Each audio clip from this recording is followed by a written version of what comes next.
Hi అందరికి, ఇది Sunday రోజు తీసిన వీడియో. మా హస్బెండ్ మార్నింగ్ గ్రాసరీస్కి వెళ్ళేసి చికెన్తో పాటు ఫిష్ కూడా తీసుకొని వచ్చారు. ప్రతిరోజు ఉండే పని కన్నా ఆదివారం అంటే నాకు కాస్త ఎక్స్ట్రా పనే ఉంటుంది.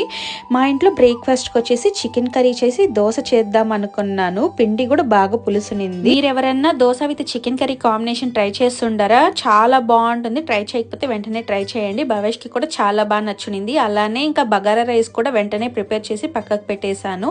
ఇంకా మా హస్బెండ్ నాకు వేడివేడిగా దోశలు వేసిస్తా అంటే నేను ఎంజాయ్ చేస్తా తింటా అన్నాను. నాకు కూడా నేను చేసిన చికెన్ కర్రీ చాలా బాగా నచ్చింది. కాసేపు రెస్ట్ తీసుకొని ఫ్రిడ్జ్ లో వచ్చి ఫిష్ పెట్టినాను. ఇంకా క్లీన్ చేద్దామని స్టార్ట్ చేశాను. ఇన్ని సంవత్సరాల్లో ఫస్ట్ టైం ఇలాంటి ఫుల్ ఫిష్ తెచ్చి నేను ఇంట్లో క్లీన్ చేస్తా అన్నాను. మా హస్బెండ్ కి అస్సలు రాదు ఫిష్ క్లీన్ చేయడము. నాకన్నా ఒక మాదిరిగా వచ్చి ఇంకా అన్ని క్లీన్ చేసి కర్రీకి సపరేట్ గా ఫ్రైకి సపరేట్ గా అయితే పక్కకు పెట్టేసినాను. ఇంకా ఫ్రై చేద్దామనేసి మసాలాలంతా కలిపి ఫ్రిడ్జ్ లో ఒక హాఫ్ అన్ అవర్ పెట్టి ఫ్రై చేసినాను. కరివేపాకు వేయంగానే ఆ ఫ్లేవర్ చాలా బాగుంది. ఇలాంటి వీడియోస్ కావాలనుకుంటే things in Sweden Telugu channel అయితే సబ్స్క్రైబ్ చేసుకోండి. వీడియో కన్నా నచ్చితే లైక్ చేయండి, షేర్ చేయండి, కామెంట్ చేయండి. Thanks for watching. బాయ్.